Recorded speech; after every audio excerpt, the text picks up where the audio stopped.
¿Sientes esa extraña aceleración en tu vida? No eres el único. Algo se está rompiendo en el tejido de nuestra realidad y tú, que siempre has buscado la verdad en las sombras, sabes que el tiempo se agota.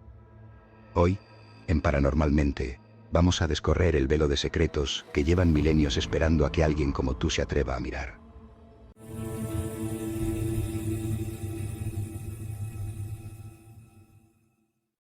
Mira hacia el Golfo de Ormuz. No es solo geopolítica, es algo mucho más profundo. Su nombre evoca a la luz de los antiguos persas luchando contra las tinieblas. Las aguas se tiñeron de rojo, como un aviso de que la hora cero ha llegado. Escucha bien, porque lo que está ocurriendo allí es el preludio de un choque que trasciende lo humano.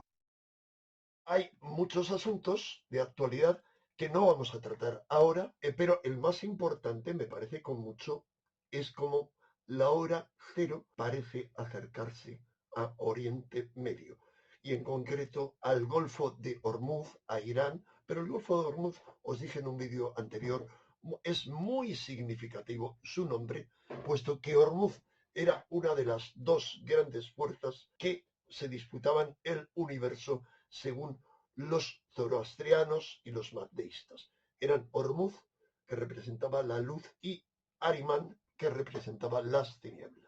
Entonces es muy significativo, se decía también entonces que en enero del más, no, perdón, no en enero, hace aproximadamente como unos 10 meses, se tiñera totalmente de rojo por un fenómeno químico, sí, pero una coincidencia muy significativa, la isla de Hormuz.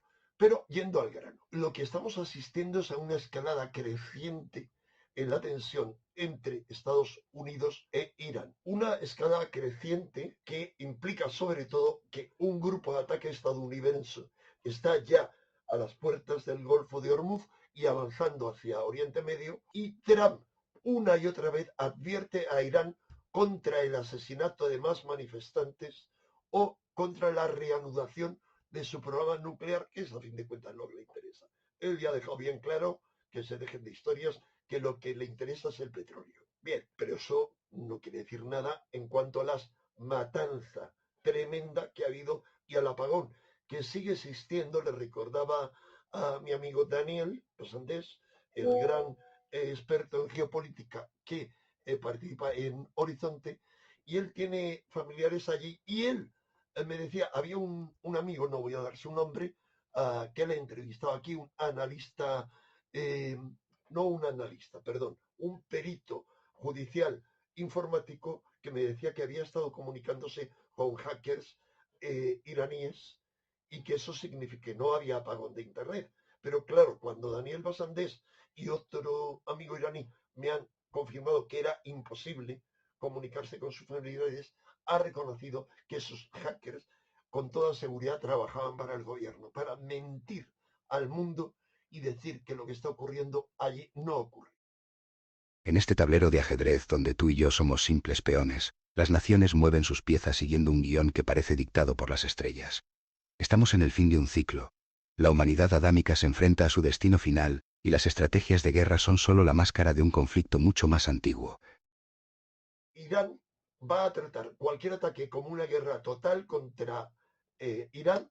Ha declarado este viernes pasado, o sea, este viernes pasado ya, este fin de semana, ha declarado antes de que llegue ese grupo de ataques en un portaaviones militar, el portaaviones Abraham Lincoln, y ya uno de los escenarios que se ha contemplado es que un ejército de más de 1.000 drones iraníes que han demostrado su eficacia, entre otros escenarios, combatiendo al lado de Rusia en Ucrania, puede causar un destrozo enorme, no solo en el portaaviones, sino en los misiles y sobre todo si hay algún avión que despega, porque los drones no tienen instinto de supervivencia. Da lo mismo que cientos de ellos sean destruidos, pero destruirán a cualquier avión. En fin, la cuestión es que desde mi punto de vista voy a retrasar esto, porque desde mi punto de vista ya sostuve anteriormente que esa confrontación que solo se podría frenar si Trump, como hizo con Maduro, lograra secuestrar o eliminar al Ayatollah Khamenei, que es la cabeza de la digamos, de la revolución islámica, um, pero ese escenario es muy difícil. Ha aterrizado recientemente en Moscú un avión iraní y se dice que iba el presidente, es decir, el primer ministro, perdón, porque el presidente es el Ayatollah Khamenei. Ahora, quién sabe si no es el Ayatollah o está en un búnker, que es lo más normal, en un búnker absolutamente fuera del alcance. Bien, pero pese a eso, hay un montón de circunstancias que nos llevan a pensar que una vez más Trump está haciendo uno de sus juegos y atacará en el momento menos pensado y de la forma menos pensada, pero lo hará, he dicho siempre, en febrero. Con toda probabilidad en las inmediaciones del eclipse que hay a mediados de febrero y siempre antes del Ramadán, que comienza en la segunda quincena de febrero. ¿Para qué?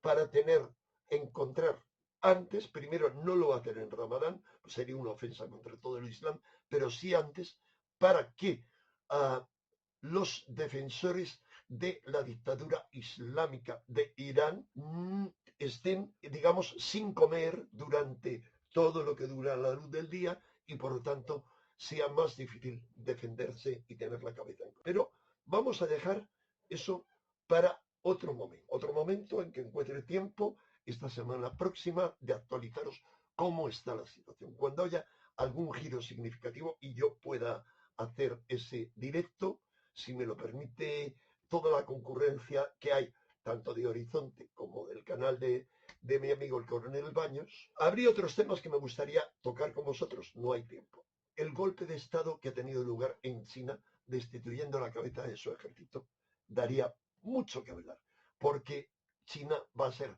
el gran actor del futuro inmediato y cercano y también a medio y largo plazo junto con Estados Unidos. Mientras que Trump, digamos, defiende con uñas y dientes la hegemonía norteamericana del imperio norteamericano, China es su gran rival.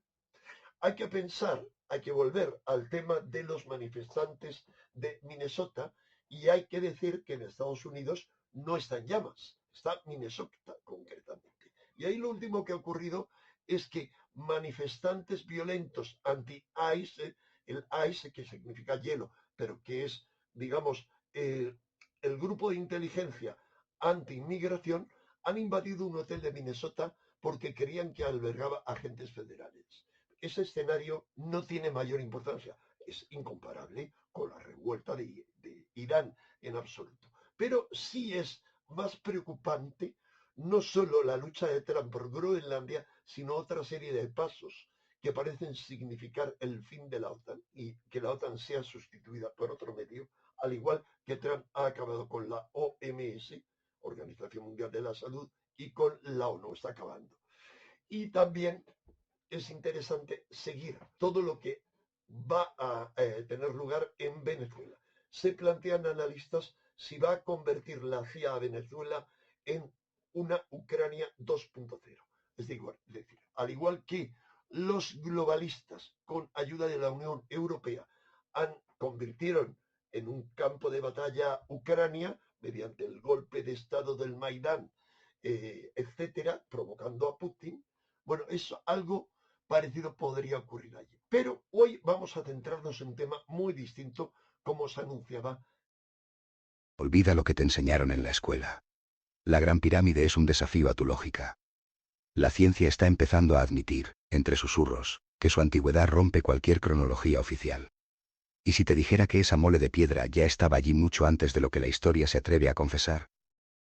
Es Egipto, el gran misterio inabarcable, inacabable de la Gran Pirámide. Y vamos a hacerlo hablando de un estudio, primero, publicado hace 10 días por un ingeniero italiano que sostiene que la Gran Pirámide puede tener más de 20.000 años, siguiendo su utilización de un controvertido método de la erosión relativa que os voy a resumir ahora. Ahora bien, después de ese análisis mío, con ayuda de mis amigos Moisés Garrido y Claudia Madrid Moctezuma, vamos a dar a continuación un interesante estudio hecho in situ hace 30 años ya por Manuel Delgado, más de 30 años. Eso lo grabamos allí en Giza hace pues 32 años exactamente.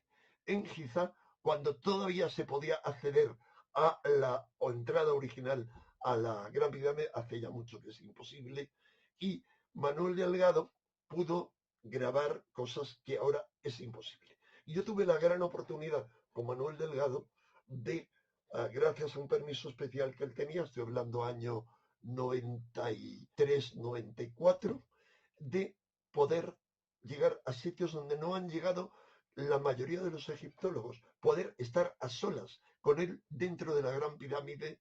Bueno, fue una experiencia absolutamente única. Ese documental, en el que yo hago una introducción allí en la meseta de Giza y luego a continuación Manuel describe todo un montón de enigmas, cuestiona su remota antigüedad, los misterios de su construcción, la segura utilización del ablandamiento de piedras, digamos convirtiéndolas en algo parecido al cemento, y luego así se explicaría mejor su utilización. Bien, es algo que os invito a seguir ya en la segunda parte de este vídeo.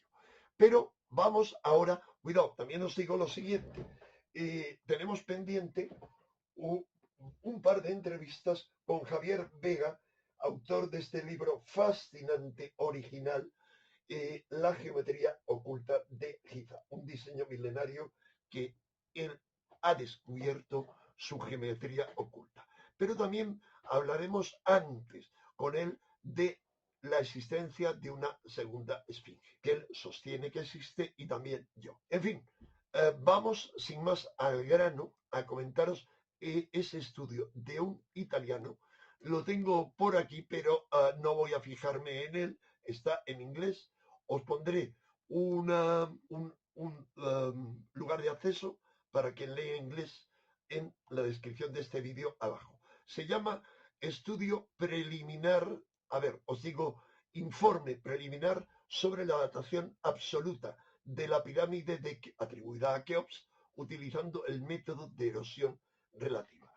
En ese artículo publicado hace 10 días, el ingeniero Alberto Donini presenta ese método innovador que él mismo desarrolló para determinar la fecha de construcción de estructuras antiguas. Él ha aplicado aquí ese método a la pirámide, a la gran pirámide de Keops. Y se pregunta si es posible que la datación arqueológica actual de este y otros monumentos del Antiguo Egipto sea incorrecta. Y también si es posible que las fechas alternativas propuestas por varios investigadores, entre otros en este vídeo que vamos a meter a continuación de mi intervención, si es posible que sean incorrectas esas fechas alternativas. Para abordar estas preguntas, este ingeniero analiza la pirámide de Keops desde una perspectiva poco convencional para determinar el periodo más probable de su construcción. Fíjate en las marcas de la roca en Giza. No son cicatrices del viento, sino del agua. El método de erosión relativa nos arrastra a un abismo de milenios, a una época en la que el desierto era selva. Estamos ante una fecha de construcción que te hará cuestionar quiénes eran realmente tus antepasados. Su método, el método de erosión relativa, se basa en la proporción existente entre dos tipos de erosión que afectan al mismo tiempo al mismo tipo de roca en la misma ubicación, ahí en Giza. Una, la erosión con fecha conocida, y otra con fecha por determinar, que es la que nos interesa. Esta proporción la utiliza para calcular la antigüedad de diferentes bloques de piedra bajo examen.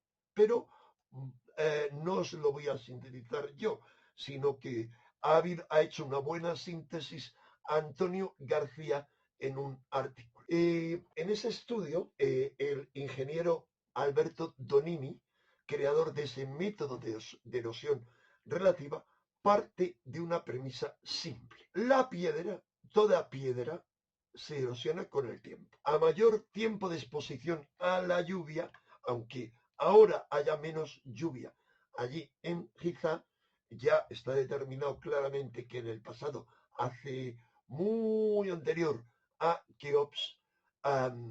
¿Qué ha ocurrido? Que los cambios de temperatura y otros agentes, además de la lluvia, será mayor el desgaste de la roca. El ingeniero Donini ha aplicado esta idea a las pirámides de Giza y específicamente a la Gran Pirámide. Su punto de partida es un hecho histórico documentado. Perdonad porque voy a tomar algo a ver si me aclaró la garganta. Los bloques de piedra caliza, blanca y pulida, que recubrían originalmente las pirámides, fueron arrancados y reutilizados como material para la construcción en el Cairo tras un terremoto que tuvo lugar por los musulmanes cuando conquistaron Egipto, tras ese gran terremoto del año 1303 de nuestra era y durante el siglo siguiente. Por lo tanto, como promedio, los bloques de revestimiento de las pirámides de la meseta egipcia fueron retirados hace unos 675 años, dice en su informe.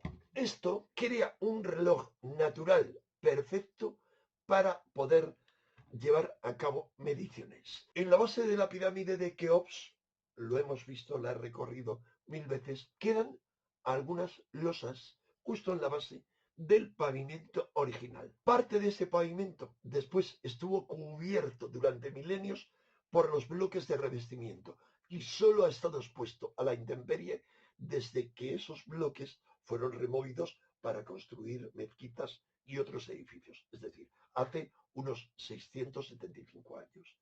La sección próxima, adyacente del mismo pavimento, en cambio, ha estado siempre expuesta, la que hay en el suelo, desde el momento en que se colocó durante la construcción del monumento, lo cual es muy interesante. Ese método de este ingeniero consiste básicamente en comparar el desgaste que han sufrido en el mismo lugar por estas dos secciones de la misma roca, la que ha sobrevivido y la que estaba debajo de la que fue arrancada.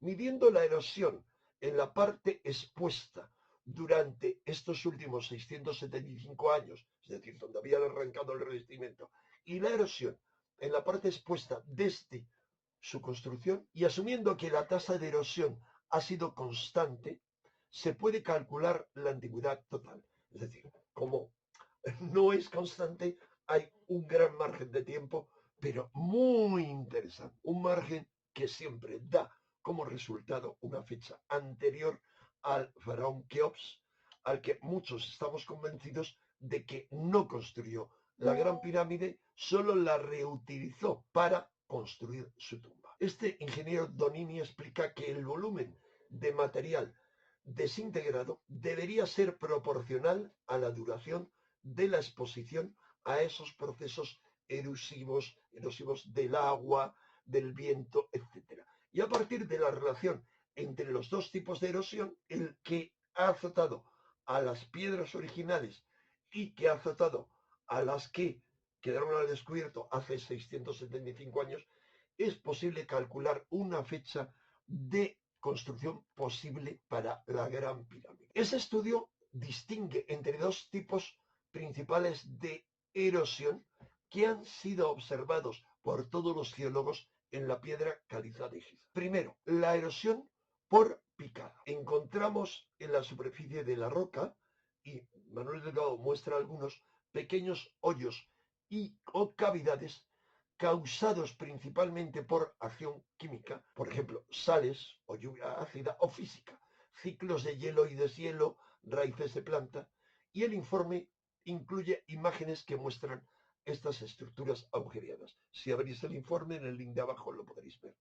Y segundo tipo de erosión, la erosión uniforme, un desgaste que da a la roca una apariencia suave, alisada o con capas, a menudo producida por el viento cargado de arena o el paso constante de personas a lo largo de la historia de la pirámide, pero fundamentalmente durante los dos últimos siglos y especialmente durante más del último medio siglo.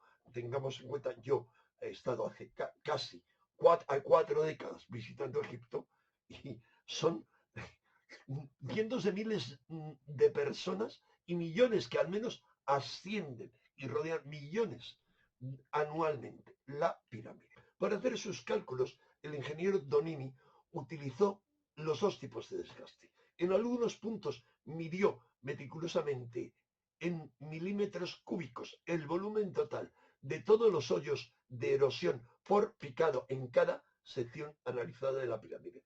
Él tomó muchas secciones a lo largo de todo el perímetro, los 4 lados de base de la pirámide. Y en otros puntos donde predomina la erosión uniforme, midió la reducción promedio en el espesor de la losa. Bien, la cuestión es que los resultados de esa medición desafían toda cronología oficial, ¿vale? Porque cada punto analizado arrojó una fecha estimada diferente, algo que este ingeniero anticipa que es debido a las múltiples variables que afectan a la erosión, orientación, microclima, imperfecciones de la roca. Pero el promedio de todas estas mediciones ofrece la estimación más plausible o más probable. A quienes os aburra todo esto, podéis avanzar el vídeo a la conclusión final o directamente al documental donde aparezco yo presentando ese documental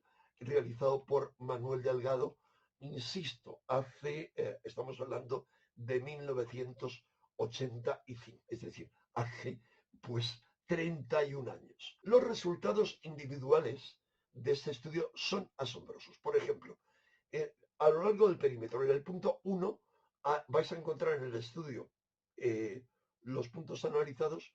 La comparación de volúmenes erosionados sugiere una fecha de antigüedad de 5.708 años antes del momento actual.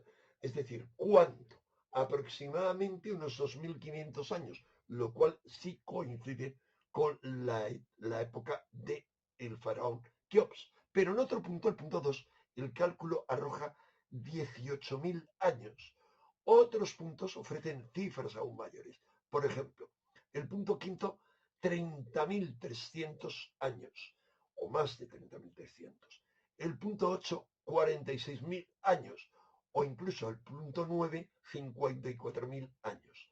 Tras calcular el promedio de los 12 valores que ha analizado, el estudio llega a su conclusión central. La media aritmética de los 12 valores calculados tras analizarlos para la pirámide de Ahed o Jufu Keops es de promedio de unos 25.000 años antes del presente. Y eso equivale a aproximadamente al año 23.000 antes de nuestra era. Para dar un margen de confianza a este resultado, el ingeniero Donini realizó un análisis estadístico muy meticuloso, construyendo una curva de Gauss con sus datos. Según ese análisis, cree que existe un 68% de probabilidad de que el periodo de construcción de esa pirámide, gran pirámide, se sitúe entre unos 11.000 y unos 39.000 años antes de nuestro momento actual. En términos de calendario, esto significa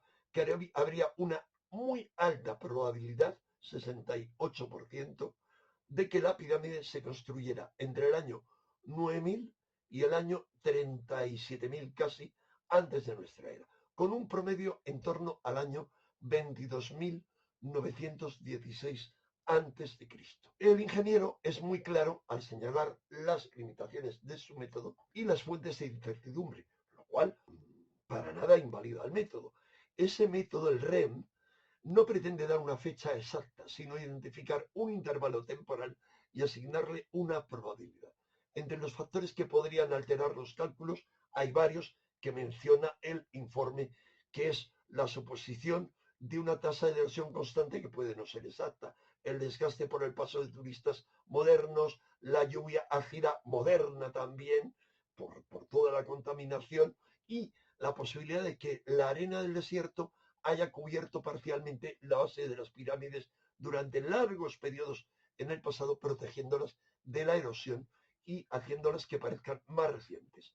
Además, por último, las mediciones son complejas, admite, debido a la variabilidad natural de la roca. Debido a la presencia de todos esos factores imponderables, ese método del ingeniero Donini consideró que los resultados calculados son indicativos solo del orden de magnitud del periodo de construcción y no de una fecha precisa. Pero como vais a ver por este estudio de Manuel José Delgado, él y otros muchísimos que han estudiado la pirámide cuestionan de forma radical que la pirámide originalmente hubiera sido construida por Keops. Y nada más, os dejo con este estudio fascinante en el cual Manuel José Delgado, como os decía, analiza muchas cosas, sobre todo centrándose en torno a esa antigüedad remota, mediante también un estudio con carbono 14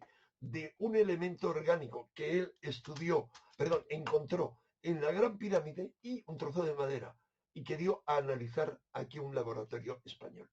Él también analiza los misterios de su construcción y en general los misterios de los constructores que se especula que pertenecían al Egipto faraónico, pero que podían ser anteriores, y otras muchas más cosas. Nada más, que lo disfrutéis, muchas gracias y hasta pronto. Acompáñame ahora a las entrañas de la tierra. Vamos a descender por los pasadizos más oscuros y asfixiantes de la meseta de Giza. Allí, en el silencio absoluto, se esconden claves minúsculas que revelan un origen de Egipto que nadie quiere que conozcas. Es un viaje sin retorno a la raíz del misterio. Egipto, la más antigua civilización que recuerda la historia y también la que más tiempo ha durado. Algunos pensamos que mucho más de lo que los historiadores admiten. Algunos estamos firmemente convencidos de que se remonta miles de años atrás, hacia un pasado remoto en el cual se mezclan y confunden los recuerdos de visitantes extraterrestres con la herencia de una antigua civilización. El país de los antepasados al que los egipcios llamaron Amenhotep y que nosotros conocemos como la Atlántida. Y vamos a hacerlo a través de la mano de Manuel Delgado, una de las personas que mejor ha estudiado los misterios de la antigua civilización egipcia. Hubo un tiempo en que la piedra adquirió grandeza para gloria de sus artesanos, pero no siempre fue así. Lejos de venerar a los maestros, se desmereció su obra. Había que destruir lo que por profano y hereje era inadmisible. Esta es la moderna ciudad de Alejandría. De su ilustre pasado nada queda. Su biblioteca fue pasto de las llamas que devoraron quién sabe cuántos escritos primordiales. En la meseta de Giza, cerca de El Cairo, el fuego se convirtió en martillo y cincel con la misma diabólica intención. Cuentan las crónicas el enorme estruendo de los bloques desprendiéndose desde las alturas. Quedó escrito que al atardecer de la gran pirámide salían a miles los murciélagos batiendo el aire con su aleteo ensordecedor. Hoy, el único murmullo perceptible es el del viento que corta las aristas con ecos del pasado. No existen ya las manos profanas que convirtieron el monumento en cantera artificial y pese a todo, su silueta sigue recortándose en el horizonte, mostrando al ser humano lo pequeño que es. Tampoco quedan alimañas. La noche, serena, envuelve con su silencio la magia del lugar, el centro de peregrinación más antiguo del mundo, el de mayores y más perfectas proporciones y en donde aún pueden hallarse minúsculas claves, sutiles indicios capaces de desvelar el enigma del origen de Egipto. Muchos la han visitado y no pocos han buscado entre sus rendijas oscuros pasadizos. Las cámaras y corredores que se conocen siguen rodeados de misterio, como todo lo que aún permanece secreto en las entrañas del monumento. Se han barajado los más diversos y a veces sorprendentes argumentos para explicar qué impulsó a los constructores a tan ciclópea tarea. A su sombra se han imaginado solemnes procesiones y ritos secretos. Se ha dicho que cada tramo de sus túneles y cada esquina de sus salas simbolizan los pasos de la humanidad desde el principio de los tiempos. Se afirma que en las proporciones y medidas del conjunto se halla inscrito un conocimiento científico legado de los mismos dioses. Pero nadie ha logrado descubrir cuándo se izaron las primeras piedras, ni quién las levantó, ni con qué propósitos. Tal vez las respuestas no se escondan en las colosales dimensiones, sino en los pequeños restos dejados por sus enigmáticos constructores. Es uno más, uno de tantos, es solo uno de los casi 3 millones de bloques de piedra que tuvo la Gran Pirámide. como ven, no ocupa ni el más oscuro rincón del más paupérrimo de los museos, sobrándole motivos para lo contrario. Sin embargo, aquí, ignorado, solo sirve hoy como escalón de aquellos que suben a la entrada original del monumento, desgastándose con las pisadas, con el aire, con el agua, con el paso del tiempo, esperando un día como hoy para desvelar algunos de los secretos de su historia, con revelaciones tan sorprendentes que el estudio de tan vulgar piedra constituye uno de los retos más impresionantes con que pueda encontrarse el ser humano. No se trata de una piedra común. La práctica totalidad de la pirámide está formada por rocas calizas. El revestimiento era de mármol, de procedencia también caliza. Y este bloque es de granito rojo, del mismo material que los muros de la Cámara del Rey y del tanque que en ella se conserva. Por encima de esta sala, las 5 cámaras de descarga son de similar estructura granítica. No existe más granito en la pirámide y donde lo hay no falta ningún bloque. ¿De dónde procede? Su actual posición es cercana a la entrada original y con toda seguridad formaba parte de esta, ya que presenta 3 orificios en forma de cilindro que debieron tener alguna misión. La hipótesis se refuerza cuando encontramos otra piedra de las mismas características que en algún momento rodó por el pasillo descendente hasta terminar donde ahora se halla, en el pozo de la cámara subterránea. La rodadura produjo importantes destrozos en sus aristas, aunque no cabe duda de su forma original, idéntica a la que se encuentra en la superficie. Los 2 bloques, enfrentados entre sí por medio de las hendiduras, pudieron alojar el mecanismo de cierre del monumento. La entrada a la Gran Pirámide era conocida en el pasado. Ya Heródoto y Plutarco hablaron sobre pasadizos y cámaras de su interior. Pero fue Estrabón el que suministró las informaciones más concisas. En su obra Geografía del Mundo Romano, afirma que a cierto nivel, sobre uno de sus lados, hay una piedra que puede retirarse y que una vez fuera deja ver la entrada de una galería tortuosa o siringa que termina en una cámara llena de lodo y de sabandijas. Tal piedra existió en realidad con un sistema de acople similar al estudiado por Petri en la pirámide de Snefru, en Dashur, una piedra que una vez colocada no se distinguía de las restantes, quedando así la entrada camuflada. Fue en octubre de 1993 cuando tuvimos la ocasión única de poder filmar el canal denominado El Pozo. Por primera vez una cámara de televisión recorría aquellos peligrosos y oscuros 70 metros que unen la gran galería con el canal descendente, cerca de la Cámara del Caos. Su arriesgado trazado, excavado después de la construcción de la pirámide, está resbaladizo por la arena y los cascotes que permanecen inestables entre las juntas de los bloques. Mientras descendíamos peligrosamente, desde la oscuridad total del fondo, nos llegaba el eco fantasmagórico de nuestras propias voces envueltas en el desafiante siseo de las serpientes. La falta de oxígeno, el polvo y el calor dificultaban el descenso. A los 20 metros llegamos a la gruta natural, una pequeña oquedad de la meseta de Giza, justo por debajo de la primera hilada de bloques. Con toda la pirámide gravitando sobre nuestras cabezas, contemplamos lo que solo unos pocos privilegiados han conseguido. Cuando nos arrastrábamos por aquellos escombros, encontramos semienterrado un objeto de madera cilíndrico de unos 40 centímetros de largo. En estas imágenes, rodadas con una cámara doméstica, podemos ver cómo enrollamos una de las escalas alrededor de la pieza, pero su función inicial debió ser muy distinta. A veces, el secreto más grande es el más pequeño. Un cilindro de madera, materia orgánica atrapada en el corazón de la piedra imposible. Los resultados de su análisis desafían las leyes de la física que conoces. ¿Cómo pudo sobrevivir el tiempo en un lugar que, según dicen, no debería existir? Seguro que ustedes ya han encontrado la relación entre el cilindro de madera y los agujeros de este bloque. A nosotros nos llevó algo más de tiempo. Cuando lo hicimos, regresamos aquí e introdujimos esta última pieza del puzzle. Su parte más estrecha encajó con precisión absoluta. Este es el cilindro que recogimos de las mismas entrañas de la Gran Pirámide. Las imágenes corresponden al momento en que lo insertamos en los agujeros del bloque, quedando mudos de asombro al comprobar el perfecto acople. Tal precisión pudimos confirmarla en el orificio que se haya partido. No era posible la existencia de tal cúmulo de casualidades. El lugar en que encontramos la pieza se haya cerrado al público y ha sido visitado por muy pocas personas. En toda la gruta natural no se encuentra ningún tipo de desecho, basura u objeto. Las dimensiones del taco corresponden milimétricamente con la de los agujeros de este bloque y además encaja justo hasta el punto en que su constructor decidió que así lo hiciera. En el pozo de la Cámara del Caos hemos encontrado una roca gemela a esta, de idénticas medidas y proporciones, con los mismos 3 agujeros. Estas 2 piedras enfrentadas, situadas en la entrada original del monumento, constituían su sistema de cierre.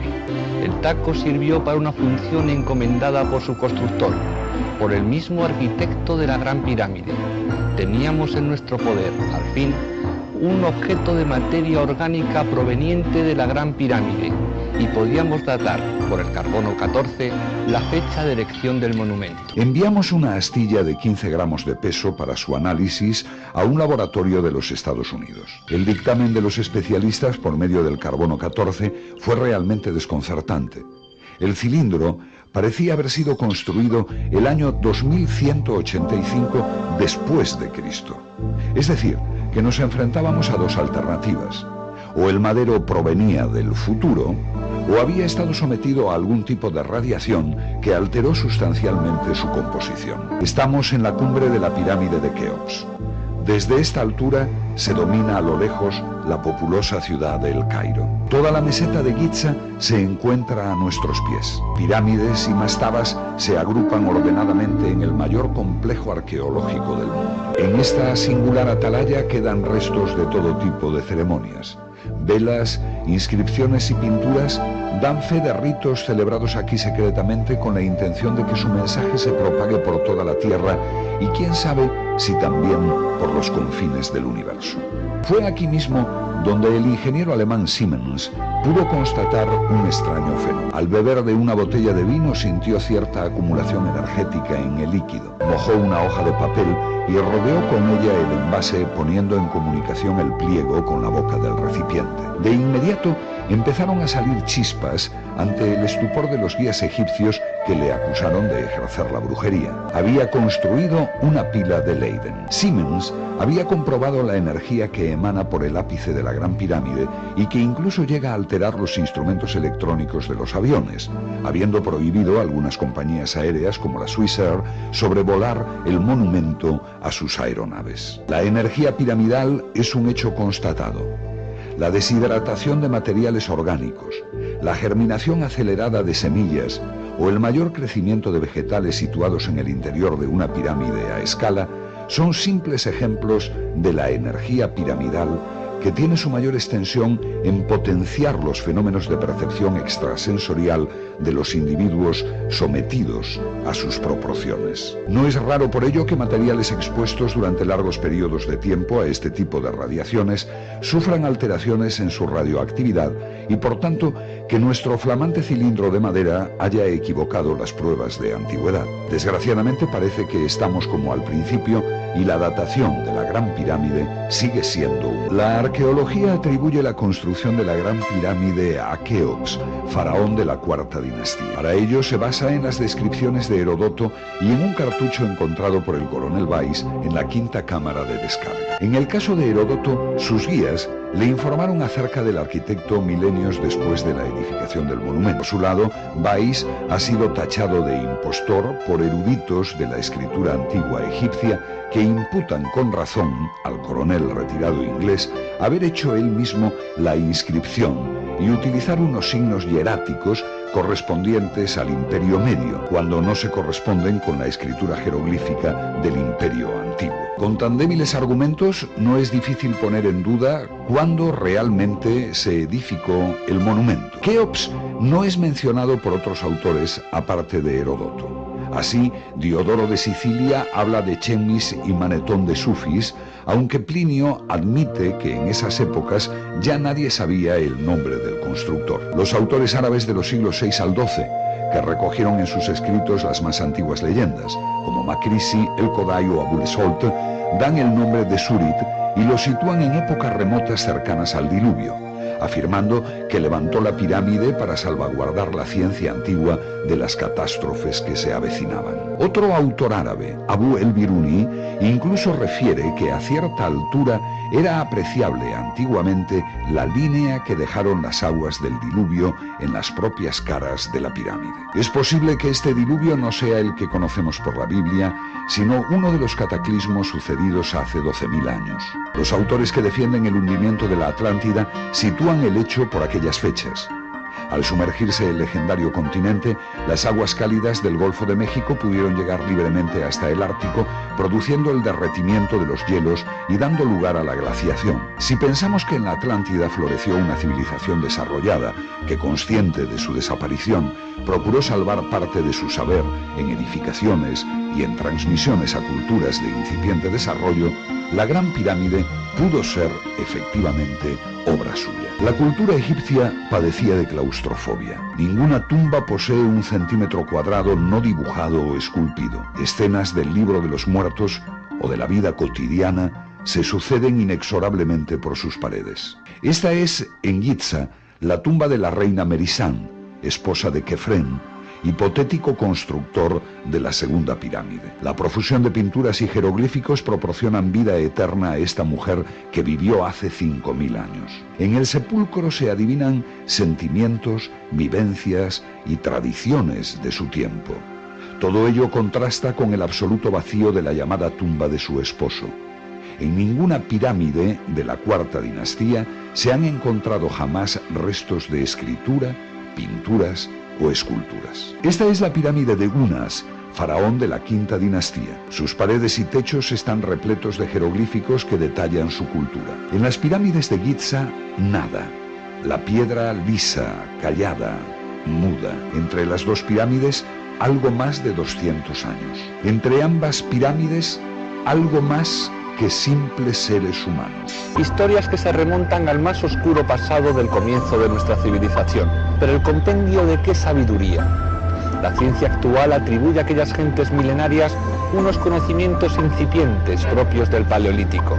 Sin embargo, sus logros no han sido superados por la tecnología de nuestra propia era espacial. Un mito que podría considerarse de ciencia ficción si no fuera por los rastros que nos ha dejado. En el año 1992, conseguíamos retirar la tierra depositada alrededor de la roca y en los agujeros de la misma.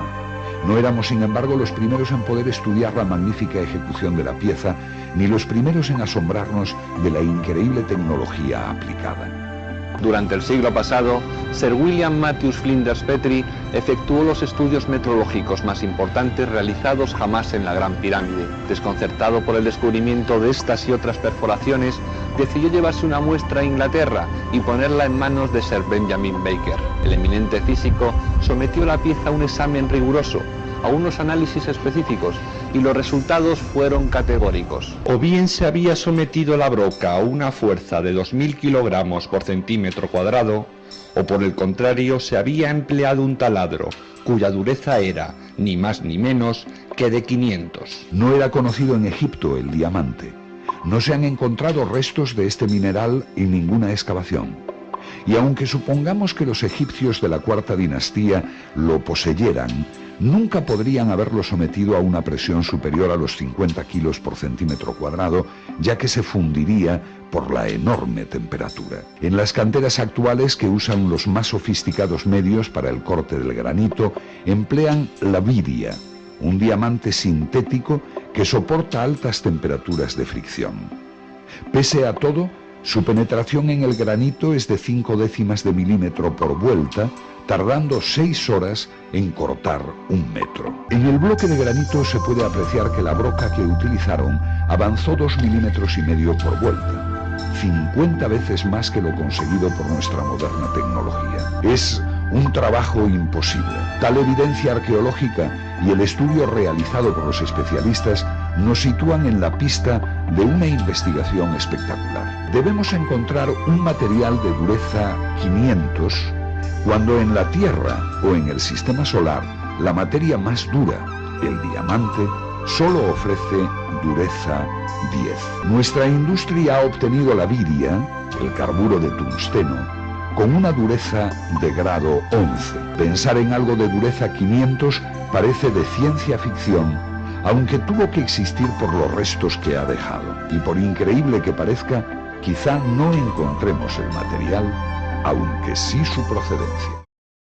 Levanta la vista hacia la estrella Sirio. Los Dogones, una tribu sin tecnología, ya conocían sus secretos más íntimos. ¿Quién les dio ese saber?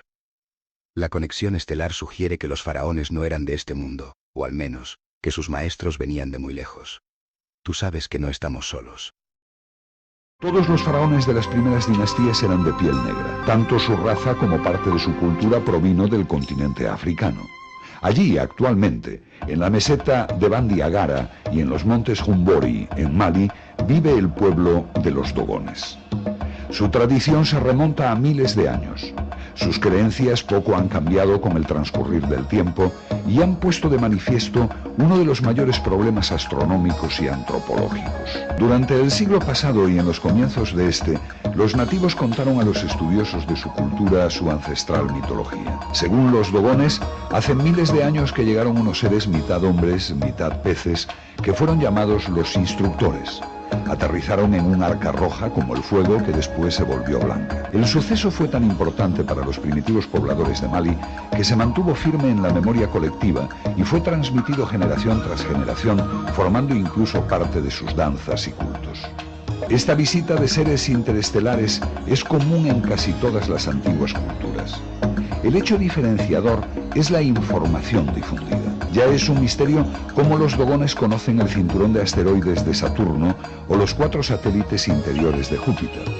Pero lo que resulta abrumador, y es precisamente lo que interesa en nuestra investigación, es que dicen provenir de Sirio, un sistema binario constituido por 2 estrellas en la constelación Can Mayor, situadas a casi 9 años luz de distancia. La más grande, Sirio A, recibe el nombre de Digitaria, mientras que la pequeña, Sirio B, se conoce como Potolo. Los Dogones afirman que Potolo es pequeño como una semilla y a la vez el más pesado de los cuerpos celestes, y describe un movimiento elíptico alrededor de Sirio A en un periodo de 50 años. Este conocimiento del pueblo Dogón está documentado ya en el siglo XII, aunque proviene de épocas milenarias.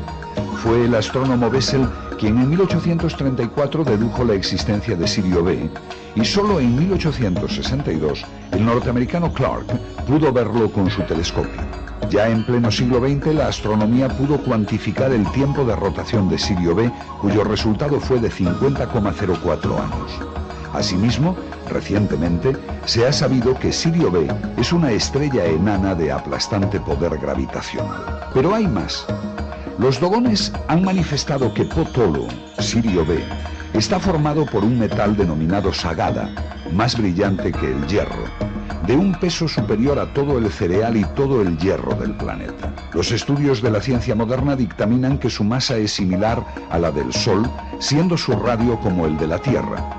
Su densidad media se estima en 1 tonelada por centímetro cúbico. En esta estrella, Sirio B o Potolo, sí puede existir un material de dureza 500, y no es descabellado pensar que aquellos viajeros extraterrestres, si procedían de allí, difundieran sus extrañas ciencias y también sus herramientas. La teoría extraterrestre es hoy por hoy la única capaz de explicar el enorme conocimiento y la fabulosa tecnología aplicada en el antiguo Egipto. Para las primeras dinastías egipcias, incluso para el periodo predinástico y la época tinita, el objeto fundamental de culto y adoración fue Sirio, y no el Sol. La deidad fundamental eran las mellizas Isis y Nefti, que nunca se veían por separado, conformando entre las dos una unidad. Solía representárselas con un solo cuerpo y 2 cabezas. El faraón era la representación en la tierra de una luminaria extrasolar y, para colmo,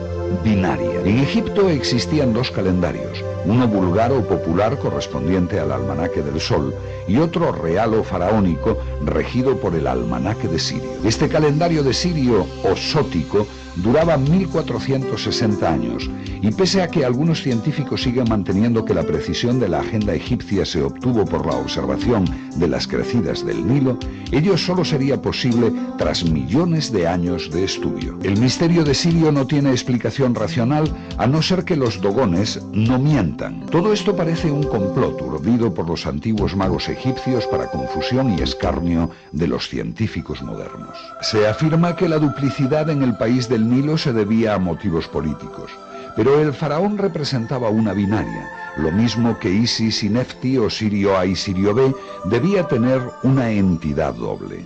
Causas políticas pueden explicar que el rey reuniera dos coronas, la del Alto y la del Bajo Egipto, pero no llega a entenderse, si no es por motivos religiosos, que se hiciera construir dos tumbas, doble casa, doble nombre, doble cartucho, doble toro, Nebi Simin, doble esposa, doble barca, doble sacerdocio, Tebas y Heliópolis, doble flor, loto y papiro, doble trono, doble úleos, etc. Además, había títulos faraónicos como Yo soy las dos señoras, y títulos nobiliarios como Señora de los dos fuegos. Para colmo de coincidencias, en las representaciones de la diosa Isis, que se encuentran a todo lo largo del Nilo, se puede observar su coloración blanca sobre fondo rosa, siendo los colores de Nefti el rosa sobre fondo blanco, exactamente igual a las tonalidades de Sirio A y de Sirio B que actualmente se pueden apreciar con el telescopio. Sirio A y Sirio B conformaron la cultura y religión del antiguo Egipto, no solamente en la ciencia y en la cultura, sino también en el panteón religioso. Los ritos isíacos, tan oscuros y arcanos, se celebraron en la intimidad de los templos y se rememoran hoy en día en algunas sociedades secretas. Es posible que la Gran Pirámide sea un monumento dedicado a Isis y sus galerías y cámaras tuvieran un significado esotérico. ¿Quién sabe si el famoso libro de los muertos se refiere a algo más que al viaje por los mundos de ultratumba, a un trayecto por el espacio en busca de unos orígenes materiales y espirituales? Egipto es una fuente inagotable de sorpresas. Nuestro ya familiar bloque de piedra nos ha de poner todavía en una pista espectacular. Para terminar, quiero que imagines lo imposible: moldear el granito como si fuera mantequilla. Existen evidencias de una alquimia egipcia capaz de ablandar la piedra. No usaron cinceles de bronce, usaron un conocimiento que hoy hemos perdido. Una tecnología tan avanzada que, para ti, solo puede parecer magia negra. Hemos visto la posibilidad de perforar el granito con una broca de dureza desconocida, pero existe otra solución más desconcertante todavía, que explicaría cómo pudieron taladrar la roca con sus inocentes herramientas de cobre. Por fantástico que parezca, no fueron, como se supone, grandes canteros, sino magníficos alquimistas.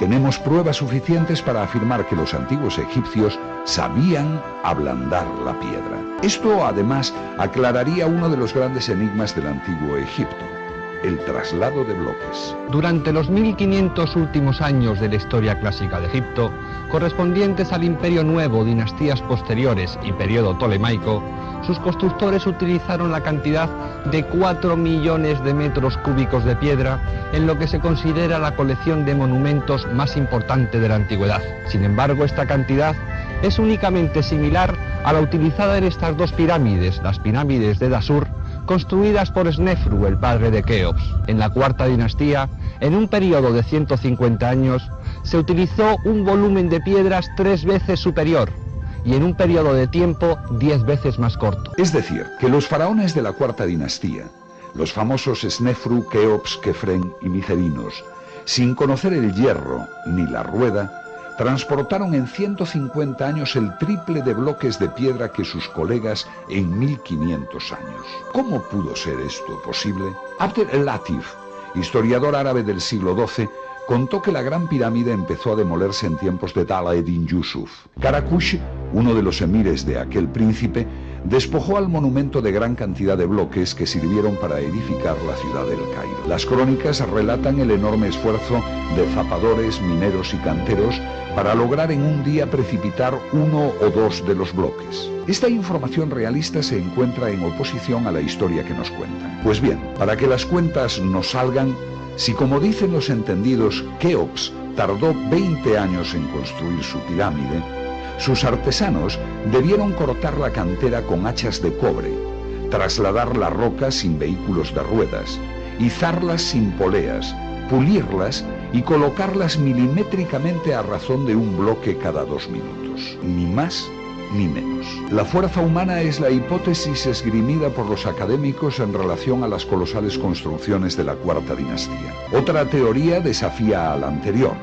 una técnica transmitida por inspiración divina a Imhotep, sacerdote y arquitecto del faraón Djoser. Para estudiarla, vamos a viajar a la isla de Sehel, 1000 kilómetros hacia el sur, en la frontera sudanesa. De todas las islas que emergen del Nilo en las cercanías de Asuán, esta es una de las que menos atractivos turísticos ofrece. Una roca, la de Yusuf, y las inscripciones que en ella se encuentran justifican la travesía. Es la llamada Estela de Famine, descubierta por Charles Wilbur en 1899. Desde entonces se han realizado numerosas traducciones, todas ellas coincidentes, atribuyendo un significado a los jeroglíficos que ofenden a la razón. La estela consta de 2.600 jeroglíficos dispuestos en 32 columnas. Entre la 18 y la 20 se describe un sueño del faraón Djoser en el que el dios Khnum da al rey una lista de materiales y productos químicos para fabricar bloques aglomerados con los que construir templos. No solo templos. En la imagen podemos ver el inconfundible jeroglífico de una pirámide, la que sería la primera de Egipto y que aún se conserva en Saqqara, a 20 kilómetros de El Cairo. Sobre el tema de los bloques prefabricados, el doctor Davidovich, fundador del Instituto Geopolimérico de París, profesor de la Universidad de Toronto y director del Instituto de Ciencias Aplicadas de la Universidad de Bowery, en Florida, publicó sus análisis efectuados en rocas de la meseta de Giza en un libro titulado Las pirámides, un enigma resuelto.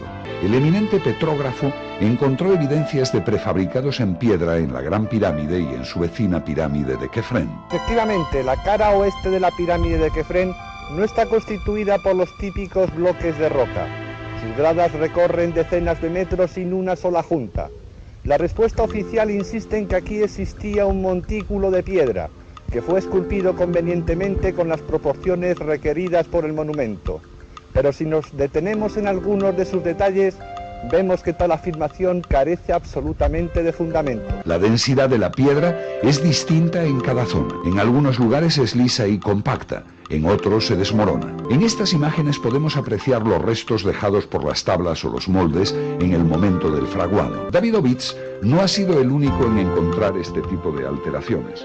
El profesor Clem manifestó en 1979 que de las 20 muestras obtenidas de la Gran Pirámide no había 2 de la misma densidad. Nosotros mismos hemos conseguido más de 30 muestras de pequeños trozos de restos de ablandamiento con marcas inequívocas de que alguna vez alguien las manejó como si fueran de plastilina. Para el profesor Clem, los bloques de la pirámide eran sospechosos de haber sido elaborados artificialmente. Las dudas parecieron aclararse cuando el propio Davidovich pudo estudiar una piedra procedente de este pasaje, el canal ascendente, y descubrió en su interior un pelo de 21 centímetros de largo, fibras textiles, burbujas de aire e incluso uñas. En esta fotografía podemos observarlo, nada más y nada menos que un cabello humano en el interior de una roca caliza de hace 50 millones de años, proveniente de la edad geológica del Eoceno, allá por el segundo periodo de la época terciaria. No son especulaciones. No se puede pasar por alto la posibilidad de que en el antiguo Egipto pudieran ablandar la piedra, porque las pruebas así lo testifican. Son análisis químicos, exámenes microscópicos, fotografías, restos que los moldes han dejado y sobre todo las piedras desnudas, abandonadas, como una broma dejada por aquellos sabios a las generaciones futuras. Este es el famoso obelisco de Asuán, 47 metros de largo y 5.000 kilos de peso dejados al abandono. Tan grande para que nadie pueda llevarlo, para que quede constancia de una técnica desconcertante, ninguna escoriación, ningún resto de golpe, solo las huellas de algo parecido a una pala que rebanó la piedra como si fuera mantequilla. El bloque de granito de la entrada de la Gran Pirámide es algo más que piedra. Es un libro abierto que nos ha introducido en las más fantásticas hipótesis, comenzando por los orígenes más remotos. Una historia que se remonta a la propia existencia de la Atlántida, dando veracidad a todas aquellas antiguas leyendas que sitúan como fecha de erección del monumento una época de grandes catástrofes y la necesidad de salvaguardar toda aquella antigua sabiduría. Gracias al estudio de los trépanos, sabemos que la teoría extraterrestre es la única capaz de demostrar la procedencia de un material de dureza 500. Única materia capaz de realizar perforaciones como esta. Esta hipótesis estaría avalada por la transmisión oral realizada generación tras generación en la etnia de los dogones, que originó el culto en el antiguo Egipto de Isis y Nefti, representaciones de Sirio A y de Sirio B. También sabemos de una técnica desconcertante, el ablandar la piedra para atacar el granito con débiles herramientas de cobre, como si de mantequilla se tratase. Este conocimiento estaría transmitido por inspiración divina, como lo atestiguan algunas estelas procedentes del antiguo Egipto. Este abandonado bloque merece toda nuestra atención, aunque sus informaciones desestabilicen la idea que tenemos de nuestro propio pasado. Quizás un día desaparezca, no importa.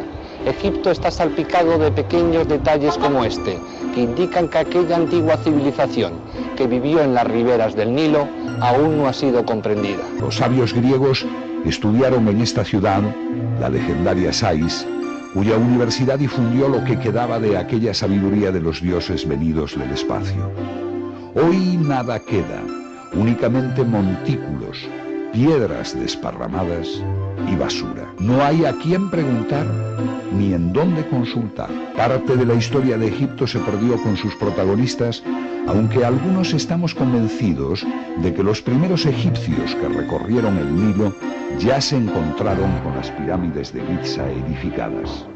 Precisamente en Sais, en aquella antigua y universitaria ciudad, en el frontispicio de uno de sus templos, Plutarco, el famoso historiador griego, pudo leer una leyenda, un misterio que encierra a todos los demás. Yo soy Isis, soy lo que fue, lo que es y lo que será. Y ningún humano jamás ha logrado traspasar mi velo. ¿Quién sabe? El velo se ha rasgado un poco más hoy. Ahora que sabes esto, ya no puedes volver a mirar el mundo con los mismos ojos. Mantente alerta, porque la verdad suele ser más oscura de lo que estamos preparados para aceptar. Gracias por confiar en mí una noche más. No olvides que aquí, en Paranormalmente, las sombras siempre tienen algo que contarte. Hasta pronto.